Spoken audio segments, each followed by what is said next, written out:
ओम शांति। आज प्यारे मीठे भगवान की मीठी मुरली मंथन की डेट है 24 सितंबर 2021। तो आज मीठे मीठे बाबा अपने बच्चों से कह रहे हैं, तुम यहाँ श्री कृष्ण जैसा प्रिंस बनने की पढ़ाई पढ़ते हो। तुम्हें पढ़ाने वाला स्वयं भगवान है। भगवान जो पढ़ाई पढ़ाएंगे तो वे साधारण मनुष्य बनाएंगे क्या? भगवान तो श्री कृष्ण जैसा 16 कलश संपूर्ण नंबर 1 प्रिंस बनाएंगे। तो श्री कृष्ण जैसा बनने के लिए कितनी सामर्थ्य चाहिए। हम्म चलिए, कुछ मायने हैं जो हमें उनके जैसा बनाते हैं। सबसे पहला है, पहली गाली पर भी सर काटने की शक्ति होने के बाद भी यदि 99 और गाली सुनने का सामर्थ्य हो तो वो कृष्ण है। सुदर्शन जैसा चक्र साथ होते हुए भी जो हमेशा मुरली को आगे रखता हो वो कृष्ण है। द्वारिका का वैभव होने के बाद भी यदि सुदामा जैसा मित्र है तो वो कृष्ण है। मृत्यु के फन पर मौजूद होने पर भी यदि नृत्य करे, काली नाग पर जो श्री कृष्ण नृत्य कर रहे थे, तो वो कौन कर सकते हैं? श्री कृष्ण। और सर्व सामर्थ्य होने पर भी यदि सारथी है तो वो श्री कृष्ण है। तो उनके जैसा बनाने ही तो भगवान आए हैं ना। प्रश्न है, बाबा जब भगवानुवाद शब्द बोलते हैं तो कई बच्चे भी मूंझ जाते हैं, क्यों? बाबा जब भगवानुवाच शब्द कहते हैं तो कई बच्चे भी मूंझ जाते हैं, क्योंकि भगवान तो गुप्त है। वह समझते हैं शायद इस दादा ने भगवानुवाच बोला है, परंतु निराकार भगवान को बोलने के लिए जरूर मुख चाहिए ना। बाबा कहते यह वंडरफुल समझने की बात है कि मैं कैसे इनमें प्रवेश कर तुमको पढ़ाता हूँ। बाबा कह रहे हैं कि यह बात वंडरफुल है, जो समझने की बात है कि मैं कैसे इन वृद्ध आत्मा के तन में प्रवेश होकर यह मुरली ज्ञान, गीता ज्ञान सुना रहा हूँ। भगवान कह रहे हैं, गीता में जो भगवानुवाच लिखा हुआ है ना, उसमें सबको लगता है कि भगवान भगवानुवाच अर्थात श्री कृष्ण को भगवान मानते हैं। तो श्री कृष्ण उवाच, श्री कृष्ण कह रहे हैं, और श्री कृष्ण के 84वां जन्म ये लेखराज दादा है। तो कई बच्चे समझते हैं कि लेखराज दादा के लिए भगवानुवाच कहा गया। तो बाबा इन दोनों बातों को क्लियर कर रहे हैं कि ये दोनों भगवान नहीं है। भगवान तो इससे परे है, निराकार है। हाँ, ये बातें गुप्त है और बहुत गुह्य है, जो तुम्हें सबको बताना है कि कैसे भगवानुवाच का अर्थ क्या है, रियल अर्थ क्या है, भगवान किसे कहते हैं। और गीता ज्ञान का क्या महत्व है। बहुत बहुत बहुत बड़ा महत्व है। अभी जैसे किसी आत्मा का शरीर छोड़ने पर जो श्राद्ध किया जाता है, क्यों किया जाता है? शास्त्रों में तो गायन है ही, लेकिन आत्मिक रहस्य भी क्या है, इसका बहुत बड़ा रहस्य है गीता ज्ञान, गरुड़ पुराण और जो गीता का पाठ चलता है ना अंतिम दिनों में। इसका महत्व इस बात पे है कि शास्त्रों में एक बहुत सुंदर कथा थी कि एक आत्म देव नाम का एक ब्राह्मण था। उसकी कोई संतान नहीं थी और बहुत बड़ा भक्त था भगवान का, बहुत मतलब निश्चय बुद्धि बच्चा था। तो एक महात्मा से वो मिला और महात्मा ने उसके दुख का कारण पूछा। तो बोला, मुझे कोई संतान नहीं है, संतान रहेगा तभी तो मैं क्या स्वर्ग लोक पधारूंगा, मतलब संतान के द्वारा ही मेरी सदगति होगी। जैसे कि है कि वो अग्निदान देगा तभी मेरी मुक्ति मिलेगी मुझे। तो महात्मा ने बोला, अच्छा ये बात है तो ये लो, मेरी सिद्धि से ये फल है तुम्हें। और वो फल उसने उसे दिया और बोला अपनी पत्नी को खिला देना। तो वो घर गया और पत्नी को बोला कि ये फल है, इसे तुम खा लेना, पुत्र प्राप्ति होगी, बच्चा होगा। तो वो पत्नी जो थी वो अपने सौंदर्य का बहुत ख्याल रखती थी। तो उसने सोचा कि मेरी बहन है, छोटी बहन है, शादीशुदा है, सो ऐसा करो। अब वो बहुत आलसी भी थी, बच्चा पालना उलना उसको इस झमेले में नहीं पड़ना चाहती थी। तो वो एक दिमाग लगाई, वो अपनी बहन को वो फल दे दी, लेकिन इस शर्त पे दी कि लेकिन तुमको बच्चा होगा तो तुम बच्चा मुझे दे देना, क्योंकि दोनों बहन में बहुत प्रेम था। तो इस तरह से बहन भी मान ली। ये कथा है, वर्णन है इसका।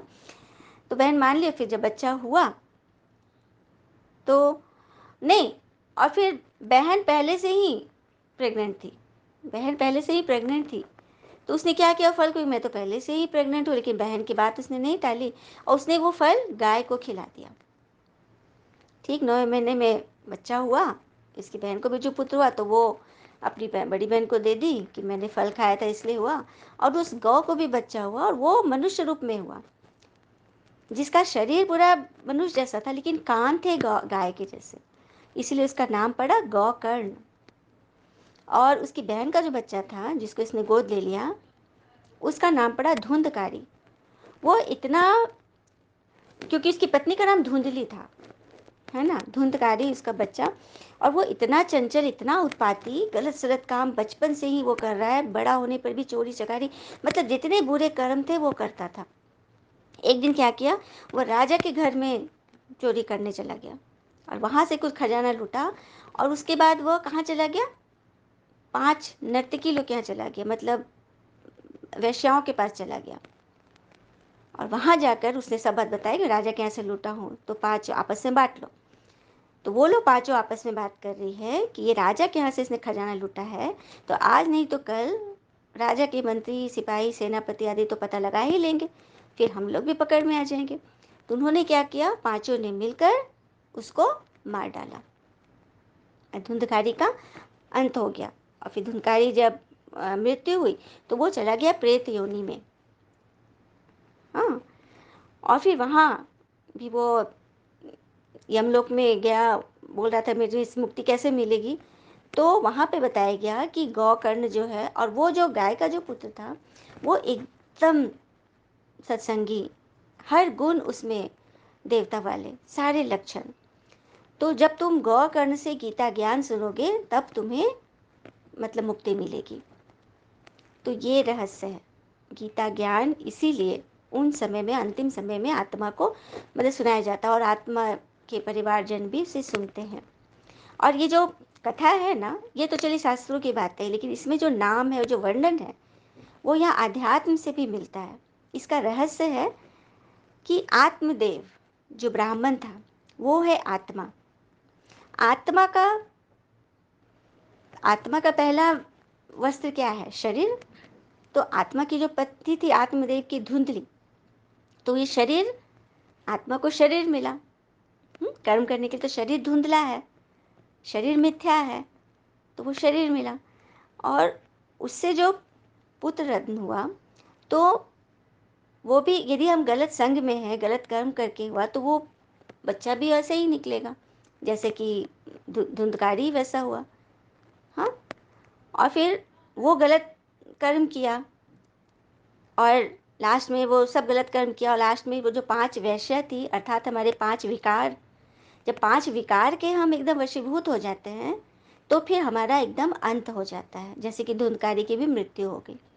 और उस मृत्यु होने पर भी यदि हम अंतिम में भी यदि गीता ज्ञान का श्रवण करेंगे तो हमें मोक्ष मिलेगा। तो ये रहस्य है। तो ये मुरली क्या है, वो गीता ज्ञान ही है, जो लास्ट समय नहीं, शुरुआत से ही भगवान हमें रोज रोज सुना रहे हैं, ताकि हमें सच्चा रास्ता की ओर हम बढ़े, हमसे कोई गलत कर्म, उल्टे कर्म तो हो ही ना।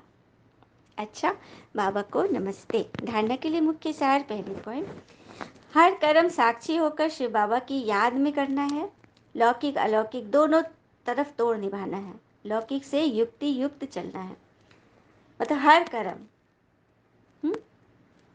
श्रीमत पर करना है, शिव बाबा की याद से करना है, लौकिक अलौकिक दोनों कुल को निभाते हुए, तोड़ निभाते हुए हर रिश्ते में मजबूती से चलना है।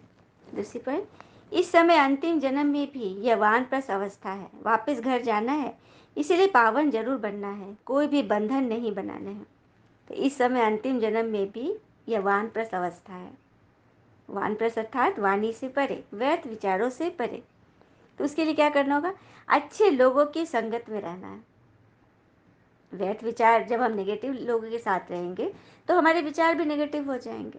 तो हमें अच्छे लोगों के संग में रखना है, क्योंकि सुनार का कचरा भी बादाम से महंगा होता है ना। तो बस कोई बंधन नहीं बांधने हैं, किसी प्रकार का कोई बंधन नहीं कि किसी की बात ने हमें बांध लिया, हम उसमें फंस गए, उलझ के रह गए, नहीं। वरदान है, पुराने संस्कारों व विघ्नों से मुक्ति प्राप्त करने वाले सदा शक्ति संपन्न भव। पुराने संस्कारों व विघ्नों से मुक्ति प्राप्त करने वाले सदा शक्ति संपन्न भव। किसी भी प्रकार के विघ्नों से, कमजोरियों से या पुराने संस्कारों से मुक्ति चाहते हो तो शक्ति धारण करो, अर्थात अलंकारी रूप होकर रहो। किसी भी प्रकार के विघ्नों से, कमजोरियों से, पुराने संस्कारों से मुक्ति चाहते हो तो शक्ति धारण करो। शक्ति धारण करने के लिए युक्ति युक्त बनना पड़ेगा। जैसे जिंदगी में कुछ गलत हो जाए, कुछ भी गलत हो जाए तो घबराना नहीं चाहिए, क्योंकि दूध फटने पर वही लोग घबराते हैं जिन्हें पनीर बनाना नहीं आता, है ना। तो कोई भी बात है, बाबा ने कहा ना कि घबराना नहीं, कारण का निवारण जिसको नहीं आएगा वही घबराएगा। और जो इससे अलंकारी रहते हैं, जो सदा ज्ञान गुणों से सजे रहते हैं, वही विष्णुवंशी बनते हैं। लेकिन अभी वैष्णव बनना है, तो अभी जो वैष्णव बनेंगे, सच्चा सच्चा वैष्णव, अर्थात खान पान की शुद्धता तो है ही, संकल्पों की भी शुद्धता, मन को भी शुद्ध संकल्पों का जो भोजन देते हैं, वही सच्चे सच्चे वैष्णव है। वही फिर आगे विष्णुवंशी में पहुंचते हैं। उन्हें कोई भी तमोगुनी संकल्प और संस्कार टच नहीं कर सकता। वे पुरानी दुनिया अथवा दुनिया की कोई भी वस्तु और व्यक्तियों से सहज ही, इजी वे में साथ निभाते हैं। मतलब कोई भी बात होती है, तमोगुनी संकल्प है, उसको कैसे हम सतोगुनी बनाकर ग्रहण करें, उनके अंदर ये संस्कार होंगे। हाँ, उन्हें कारण अकारण भी कोई व्यर्थ टच नहीं कर सकता। व्यर्थ से वो सदा उपराम रहेंगे। और क्या करेंगे ना, वो हंसी और खुशी को बैंक में एफडी नहीं करवाएंगे। हंसी और खुशी को बैंक में उसके एफडी नहीं कराएंगे, बल्कि उसे करंट अकाउंट की तरह खुला रखेंगे। रोज निकालो, रोज खाओ, रोज खिलाओ। स्लोगन: हर समय हर कर्म में बैलेंस रखना ही सर्व की ब्लेसिंग प्राप्त करने का साधन है। हर समय हर संकल्प हर कर्म में बैलेंस रखना ही सर्व की ब्लेसिंग दिलाने का साधन है। हमें सर्व की ब्लेसिंग चाहिए, सबकी दुआएं मिले, ये चाहिए, लेकिन उसके लिए क्या करना है, उस पर फोकस नहीं। तो सबको मान दो, अपने संकल्प कर्म व बोल पर अटेंशन रखो, बैलेंस रखो। अच्छा, ओम शांति। शुक्र है मीठे बाबा, वो बाबा के प्यारे प्यारे बच्चे। Thank you Baba. All is well always. ओम शांति।